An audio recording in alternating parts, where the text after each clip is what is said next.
ಎಲ್ರಿಗೂ ನಮಸ್ಕಾರ. ಚಿಣ್ಣರ ಕಲಿಕೆಗೆ ಸ್ವಾಗತ. ಮಕ್ಕಳ, ನಾನಿವತ್ತು ಭಗವದ್ಗೀತೆಯ 10ನೇ ಅಧ್ಯಾಯದ 10ನೇ ಶ್ಲೋಕವನ್ನು ಹೇಳಿಕೊಡ್ತೇನೆ. ಕೃಷ್ಣ ತನ್ನ ವಿಭೂತಿ ಯೋಗವನ್ನು ಪರಿಚಯ ಮಾಡಿಕೊಡ್ತಾನೆ.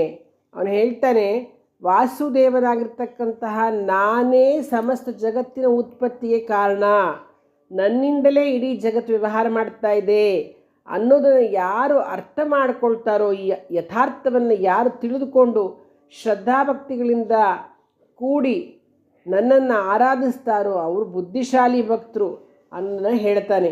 ಹೇಳ್ಕೊಡ್ತೀನಿ, ಹೇಳ್ತೀರಲ್ವ ಮಕ್ಕಳ? ತೇಷಾಂ ಸತತಯುಕ್ತಾನಾಂ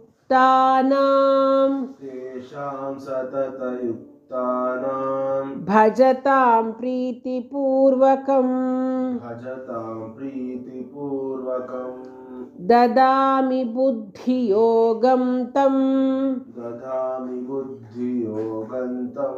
ಯೇನ ಮಾಮುಪಯಾಂತಿ ತೇ ತೇಷಾಂ ಸತತಯುಕ್ತಾನಾಂ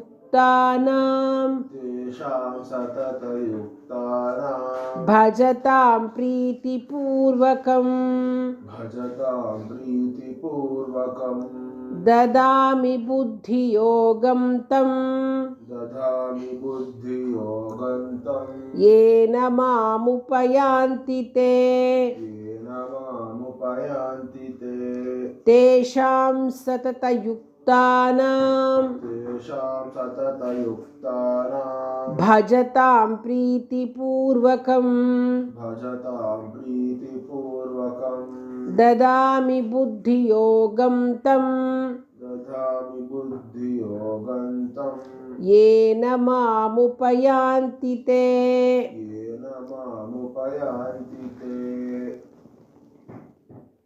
ನನ್ನನ್ನು ಪ್ರೀತಿಯಿಂದ ಯಾರು ಸೇವೆ ಮಾಡ್ತಾರೋ, ಯಾವಾಗಲೂ ನನ್ನ ಸೇವೆಗಾಗಿಯೇ ತಮ್ಮ ಜೀವನವನ್ನು ಮುಡಿಪಾಗಿಟ್ಟುಕೊಂಡಿರ್ತಾರೋ ಅವರು ನನ್ನ ಬಳಿಗೆ ಬರೋದಕ್ಕೆ ಬೇಕಾಗಿರ್ತಕ್ಕಂಥ ಬುದ್ಧಿಯೋಗವನ್ನು ನಾನು ಕೊಡ್ತೀನಿ ಇಂದ ಭಗವಂತ.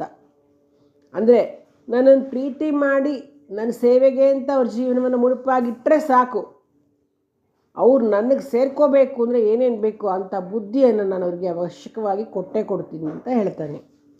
ಸದಾ ನನ್ನ ಧ್ಯಾನ ಮಾಡ್ತಾ ಇರ್ತಕ್ಕಂತಹ, ಪ್ರೀತಿಯಿಂದ ನನ್ನನ್ನೇ ಭಜಿಸ್ತಾ ಇರ್ತಕ್ಕಂತಹ, ನನ್ನ ನಾಮಸ್ಮರಣೆಯನ್ನೇ ಸದಾ ಮಾಡ್ತಾ ಇರ್ತಕ್ಕಂತಹ ನನ್ನ ಭಕ್ತರಿಗೆ ನಾನು ಜ್ಞಾನಯೋಗವನ್ನು ಪರಿಪಾಲಿಸ್ತೇನೆ. ಆ ಜ್ಞಾನಯೋಗದಿಂದಲೇ ಅವರು ನನ್ನನ್ನು ಸಾಕ್ಷಾತ್ಕರಿಸ್ಕೊಳ್ತಾರೆ.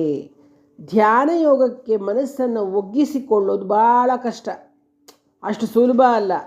ಒಳ್ಳೆ ಮನಸ್ಸು ಮರ್ಕಟದಂತೆ ಭಾಳ ಚಂಚಲವಾಗಿರ್ತಕ್ಕಂಥದ್ದು, ಎಲ್ಲೆಲ್ಲಿಗೋ ಹಾರೋಗ್ತಾ ಇರುತ್ತೆ. ಹಾಗಾಗಿ ಕೆಲವು ಕಾಲ ಮನಸ್ಸು ನಿಯತ ಧ್ಯಾನ ವಸ್ತುವಿನ ಮೇಲೆ ಇರಲಿಕ್ಕೆ ಸಾಧ್ಯ ಇಲ್ಲ. ನಾವೊಂದು ಧ್ಯಾನಕ್ಕೆ ಕೂತ್ಕೊಂಡ್ವಿ ಅಂದರೆ ನಮ್ಮ ಮನಸ್ಸು ಎಲ್ಲೆಲ್ಲೋ ಹೋಗ್ತಿರುತ್ತೆ.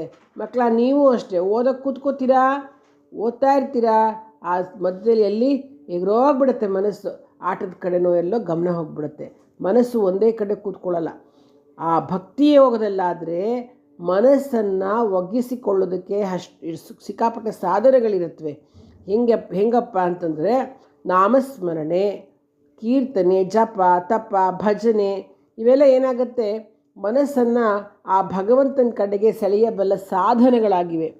ಪೂಜೆ ಮುಂತಾದವುಗಳಿಂದ ಭಗವಂತ ಸುಪ್ರಸನ್ನನಾಗಿ ಭಕ್ತರಿಗೆ ಜ್ಞಾನಯೋಗವನ್ನು ದಯಪಾಲಿಸ್ತಾನೆ.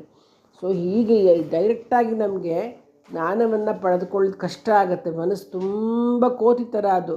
ಹಾಗಾಗಿ ನಾವು ಈ ಪೂಜೆ, ಭಕ್ತಿ, ಭಜನೆ ಎಲ್ಲ ಮಾಡಿಕೊಂಡು ಭಗವಂತನ ಸೇವೆ ಮಾಡೋದ್ರಿಂದ ಭಗವಂತ ನಮ್ಮ ಮೇಲೆ ಸಂತೋಷಗೊಂಡು ಆನಂತರ ಅವರು ನಮಗೆ ಜ್ಞಾನ ಮಾಡೋಕ್ಕೆ, ಧ್ಯಾನ ಮಾಡಲಿಕ್ಕೆ ನಮಗೆ ಸಹಾಯ ಮಾಡ್ತಾನೆ. ಆಗ ನಾವು ಭಗವಂತನನ್ನು ಸೇರಲಿಕ್ಕೆ ಸಾಧ್ಯ.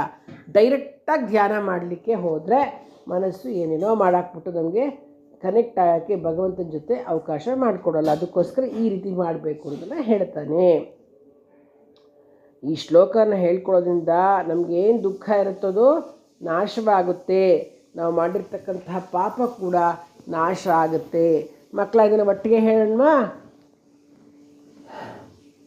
तेषां सततयुक्तानां भजतां प्रीतिपूर्वकं ददामि बुद्धियोगं तं येन मामुपयान्ति ते।